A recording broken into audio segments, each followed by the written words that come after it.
is Ramon, founder of Smart Hustle Media. Thanks for joining me for another exciting video.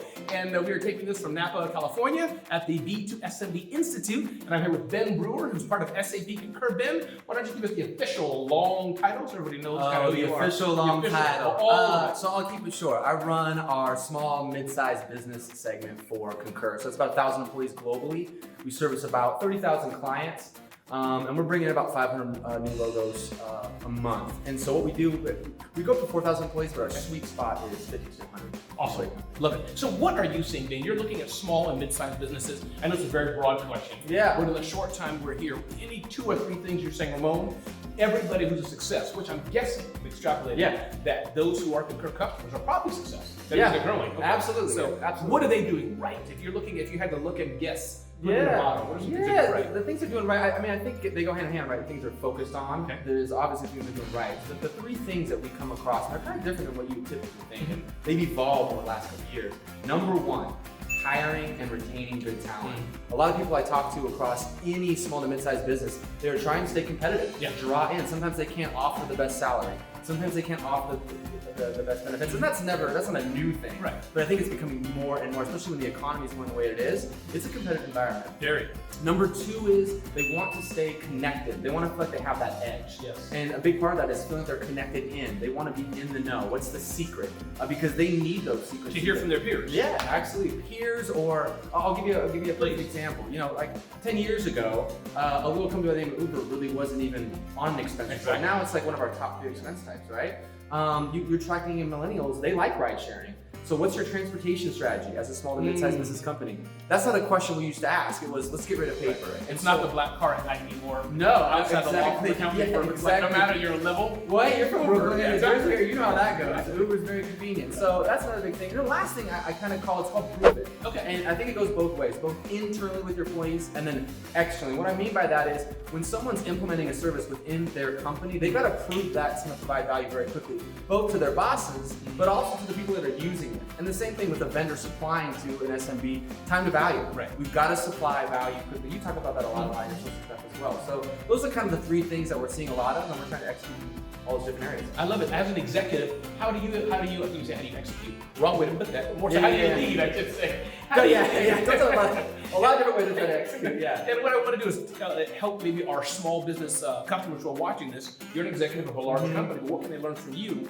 how they're leading their teams in their companies? Anything that comes to mind what you're doing right or some mistakes you made? I don't know. Yeah, actually we've made a lot of it. I mean, let me talk about the mistakes first, because that's what I think is important when you're self-reflecting is, as a company, one of the things that we've learned very quickly at Concur, especially the bigger we've gotten, is you can't be the expert at everything. Let me give you an example. A lot of people don't know this, but Concur actually offered credit cards at one point. Okay. Definitely not something we were experts at. Right. So the first thing is on your mission, do that extremely well. And then once you do that extremely well, then reach out and see if there's other people you can bring into your world. I think a lot of people don't want to bring people in. Like our App Center, for example, it was us acknowledging we can't be the expert at everything, but we can connect you to who can. And that's as big a value as just the what your service provides, right? Not just what you're doing with your service, but how you're bringing others into it. That's a huge thing.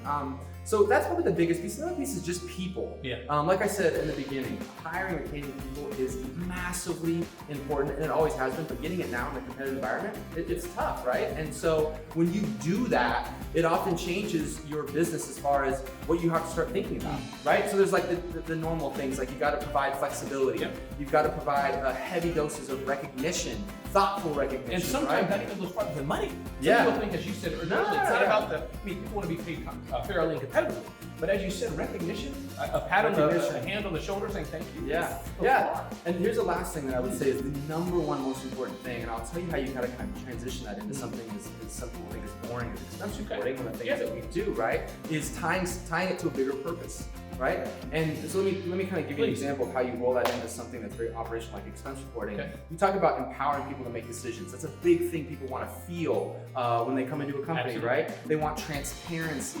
They want to feel like they're tied to something bigger, like I said. And so when you think about something as expense reporting, right? They want to be empowered to make their own decisions. Not afraid, what do I do? Yeah, exactly. And obviously you have to put structure around it, because all of you are doing what I'm trying to do, which is lower margins and raise profit and raise growth. And they don't often often correlate as well as we'd like to. So how do you do that and bring in talent? So you think about, I hate using the word millennials, but just anyone. I mean, myself, I like to be empowered, but you think about going to a conference like this, you may have a group of people that would rather stay at an Airbnb, right? How are you going to capture that? How are you going to make sure that's actually cheaper than a hotel and empower them to do things like that? A ride share, right? I've got a 21-year-old niece. She doesn't even have her license yet because she doesn't need to have one. Exactly. Your employees are thinking that same way. So you've got the challenge of how do you capture this and bring it in to your accounting systems and stuff with Concur, but also empower them to make decisions. And so that's the balance. So empowering them. And then lastly is being a part of something bigger. So you think about the mission, here we're at today, right? They're growing their own food. They're talking about their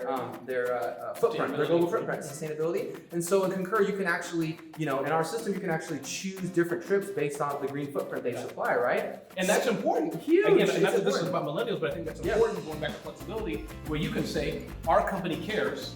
We're using technology to enable you to make choices. Am I saying that? Yeah, Right? absolutely, absolutely. And then the last thing is to be very clear on your vision and what you're trying to do. Someone said something to me, a CEO that I was working with in a nonprofit, one of our clients. We had got them going over kind of the business talk. We were just walking to the elevator, and I said, we just talked about the balance sheet. That's very easy to measure. Numbers, it's very clear, right? We're working for that. But when you sat down and built this thing, how do you measure your impact? Kind of like that Chris Tuff thing that you talked about. I want to measure my impact every day. And Chris Tuff is the author of Millennial Whisperer. Check out his book, and before you check out the book, check out my interview. It's a fantastic interview. It's a fantastic interview. I'm just plugging you everywhere. I'm plugging you on your own thing.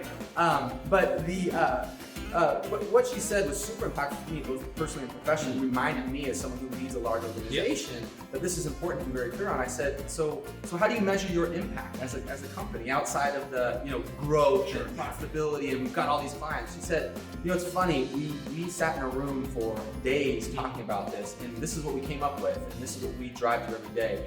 If we were gone tomorrow, would our community notice? And that's a super impactful thing. I mean, even in your personal life, you think about how busy we are with our neighbors in our own neighborhood. Would they realize if you were gone tomorrow? What's the impact you're having? And that's just a great measurement to look at outside of the numbers. Obviously important, but I think it's important to give those types of measurements for that time and purpose as well. I love one of my favorite authors, Seth Godin, the marketer. And a very similar thing he says that he told me, and he talks all the time.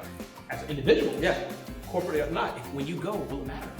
And I think that I love that. Whether it's technology, speeds and fees, at the end of the day, I'm not kind of crying, but this is like Ben's advice. We should do this on a regular basis. When you go, you got to do that. But Ben, thank you so much again. Ben, who is following me inside the business for SAP. I'm Ramon Ray with Smart Hustle Media. Thanks for watching.